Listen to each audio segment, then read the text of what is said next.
பல்லடத்தில் படுகொலை செய்யப்பட்ட 3 பேரின் உடல்களும் வீட்டிற்கு கொண்டுவரப்பட்டு தற்போது எரியூட்டுவதற்கான பணிகள் நடைபெற்று வருகின்றன. இதுகுறித்த கூடுதல் தகவல்களை செய்தியாளர் பிரதீஸ்வரன் வழங்கிட கேட்கலாம். பிரதீஸ்வரன், வணக்கம். கள விவரங்கள்.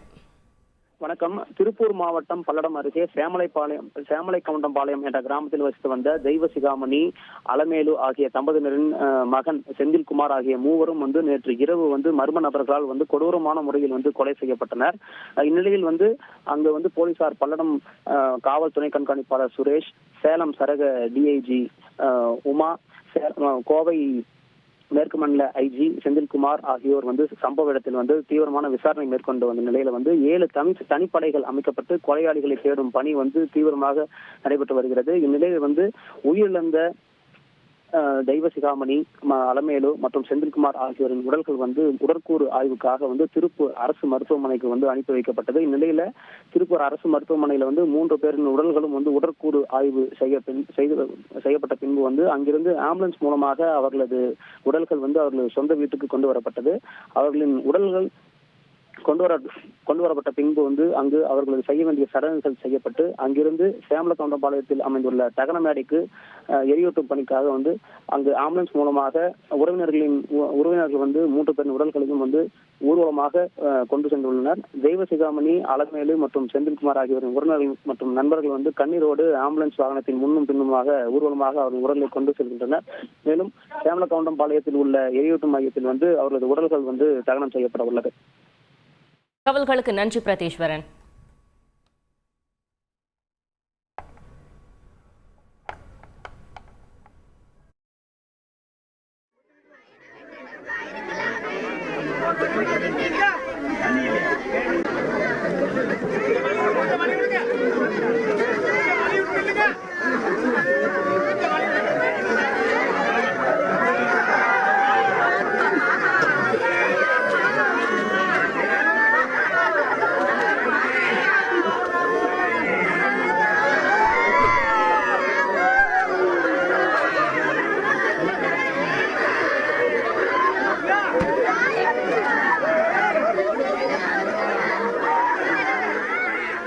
மேலும் விவரங்களை தெரிவிப்பதற்காக செய்தியாளர் ஹரிதாஸ் நம்முடன் இணைந்திருக்கிறார். ஹரிதாஸ், வணக்கம்.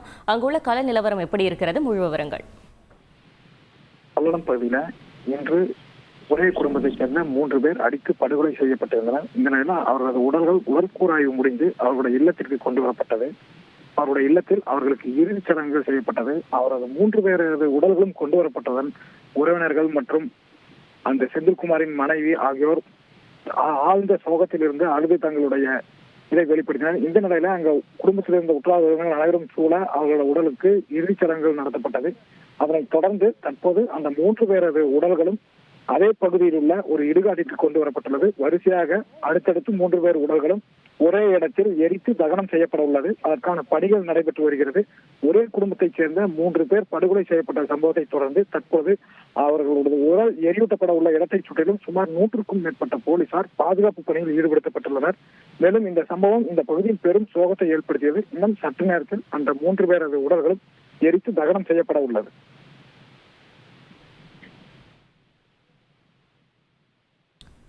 ஹரிதாஸ், தற்பொழுது சரியாக எத்தனை மணிக்கு இறுதிச் சடங்கு நடைபெற இருக்கிறது? 3 உடல்களுக்கும் தகனம் செய்வதற்காக என்னென்ன ஏற்பாடுகள் செய்யப்பட்டிருக்கிறது? அங்கு போலீஸ் பாதுகாப்பு எப்படி இருக்கிறது? உறவினர்கள் என்ன தெரிவிக்கிறார்கள்? அவர்களுடைய இல்லத்தில் 3 பேர் அது உடல்களும் கொண்டு வரப்பட்டதும் அவரது உறவினர்கள் அழுது ஆர்ப்பாட்டம் செய்தனர். அதனைத் தொடர்ந்து பாதுகாப்பு கருவியும் நேரத்தை பயன்படுத்தியும் போலீசார் அவர்களது 3 பேர் உடல்களையும் தற்போது அவரது தோட்டத்தின் அருகிலேயே உள்ள ஒரு இடுகாட்டில் தற்போது கொண்டு வந்துள்ளனர். அந்த இடுகாட்டில் அந்த 3 பேரது உடல்களும் ஒரே இடத்தில் எரித்து தகனம் செய்யப்பட உள்ளது. அதற்காக கட்டைகள் மற்றும் குழிகள் தோண்டப்பட்டு நவீன மோட்டார் வசதியுடன் ப்ளோவர் மோட்டார் வசதியுடன் உடல்கள் எரித்து தகனம் செய்யப்பட உள்ளது. தொடர்ந்து இடைவிடாத அவ்வப்போது விட்டுவிட்டு மழை பெய்து வருவதாலும் தற்போது அந்த பணிகள் தாமதம் ஏற்பட்டுள்ளது. இருந்தபோதும் 3 பேரது உடல்களும் தற்பொழுது எரியூட்டு செய்வதற்காக கொண்டு ஒன்றன் பின் ஒன்றாக கட்டைகள் மீது வைக்கப்பட்டுள்ளது. அவர்கள் மீது கட்டைகள் வரிசையாக அடுக்கி வைக்கப்பட்டு வருகிறது. குடும்பத்தைச் சேர்ந்த உறவினர்கள் இறுதிச் சடங்குக்கு உண்டான மரியாதையை இடுகாட்டிலேயே எரியூட்டப்பட உள்ள இடத்திலேயே செய்து வருகின்றனர். அந்த பணிகள் வேகமாக இன்னும் சில ஒரு மணி நேரத்திற்குள்ளாக அவரது 3 பேரது உடல்களும் எரியூட்டப்பட உள்ளது. இறுதிச் சடங்கு மரியாதைகளானது தற்போது இடுகாட்டில் நடத்தப்பட்டு வருகிறது. அந்த காட்சியை தான் நாம் பார்த்து வருகிறோம். உறவினர்கள் ஆழ்ந்த சோகத்தில் உறவினர்கள் மட்டுமின்றி அந்த ஊரை சேர்ந்த அனைவருமே ஆழ்ந்த சோகத்தில் இருந்து வருகின்றனர். கிட்டத்தட்ட 1000க்கும் மேற்பட்டோர் தற்போது இடுகாட்டிற்கு வந்த வண்ணமே உள்ளனர். இதனால் பாதுகாப்பு கருதி அசம்பாவித சம்பவங்கள் ஏதும் ஏற்படக்கூடாது என்பதை பாதுகாப்பு கருதி 100க்கும் மேற்பட்ட போலீசார் எரியூட்டப்பட உள்ள இடுகாட்டை சுற்றிலும் பாதுகாப்பு பணியில் ஈடுபடுத்தப்பட்டுள்ளனர். மேலும் இந்த எரியூட்டு மைதானம் சாலையில் ஒட்டியே இருப்பதால் உள்ளூரை சேர்ந்தவர்கள் அனைவரும் அந்த வழியாக பயணிக்கும் அனைவரும் தற்போது இந்த இடுகாட்டிற்கு இந்த தகவல் அறிந்து வந்த வண்ணமே உள்ளனர். இதனால் இடுகாடு முழுவதும் மக்கள் கூட்டம் நிரம்பி வழியும் தருவாயும் ஏற்பட்டுள்ளது. இன்னும் சில நிமிடங்களில் இறுதிச் சடங்கு மரியாதைகள் முடித்த பின்னர் ஒவ்வொரு 3 பேரது உடலும் ஒரே நேரத்தில் எரித்து தகனம் செய்யப்பட உள்ளது. அந்த பணிகள் வேகமாக நடைபெற்று வருகிறது. அந்த பணிகளை பணியாற்றல் செய்து வருகின்றனர். ஒருவர் மீது ஒருவராக கட்டைகள் அடித்து வைப்பது, கட்டைகள் சரிந்து விழாமல் இருப்பதற்காக இரும்பு கம்பிகள் வைத்து சுற்றி வளையம் போல் செய்து அதன் மீது கட்டைகள் அமைத்து ஒரே நேரத்தில் 3 பேரது உடல்களும் எரியூட்டப்படுகிறது. செந்தில்குமாருக்கு 2 குழந்தைகள் உள்ளனர். இருந்தபோதும் தற்போது யார் இறுதிச்சடங்கு செய்வது என்பது ஒரு கேள்வி ஏற்படுத்தியுள்ளது. தொடர்ந்து பணிகள் நடைபெற்று வருகிறது. இறுதிச்சடங்கு மரியாதைகள் முடிந்த பின்னர் யார் அவரது உடல்களை எரியூட்டுவது என்பது ஒரு கேள்விக்குறியாக உள்ளது. தற்போது பணிகள் நடைபெற்று வருகிறது. போலீசார் கண்காணிப்பில் மேற்பார்வையில் இந்த பணிகள் எல்லாம் நடந்து வருகின்றது. குடும்பத்தினர் அனைவரும் சூழ அவர்களது இறுதிச் சடங்குகள் நடைபெற்று வருகிறது. ஹரிதாஸ், இந்த கொலை சம்பவத்தில் போலீசாரின் விசாரணை எந்த கட்டத்தில் இருக்கிறது? இந்த படுகொலை சம்பவத்தில் பார்த்தோம்னா போலீசார் ஏற்கனவே 7 தனிப்படைகள், அதே போல செல்போன் எண்களை வைத்து அதே போல சிசிடிவி வைத்து விசாரிப்பதற்காக 2 தனி பிரத்யேக குழுக்கள் அமைக்கப்பட்டு விசாரணைகள் நடைபெற்று வந்து இந்த சூழ்நிலையில இங்கு இவரது தோட்டத்தில் வேலை பார்த்த நபர்களிடம் தொடர்ந்து விசாரணை நடத்தப்பட்டு வருகிறது. தற்போது பாலமுருகன் என்ற ஒரு நபரை தோட்டத்தில் தங்கியிருந்து வேலை செய்து வந்த நபர் சில மாதங்களுக்கு முன்னர் தான் அவர் தோட்டத்திலிருந்து விடுவிக்கப்பட்டிருக்கிறார். அவர் அதாவது மதுப்பிரியர் என்றும் அவர் அளவிற்கு அதிகமான மது குடித்து வருவது போன்ற சம்பவத்தால் அவரை நிறுத்தி இருப்பதும் தெரிய வந்திருக்கிறது. தற்போது பாலமுருகன் என்ற அந்த நபரிடம் போலீசார் விசாரணை தொடங்கி இருக்கின்றனர். அவருக்கு ஏதேனும் முன்விரோதம் இருந்ததா அல்லது இவர்கள் மீது கோபத்தின் வெளிப்பாடாக அவர் ஏதாவது செய்தாரா? இதற்கு முக்கிய காரணம் என்னென்றால் செந்தில்குமார் இறந்த கொலையான செந்தில்குமார் என்பது பல மாதங்களாக இங்கு வரவில்லை.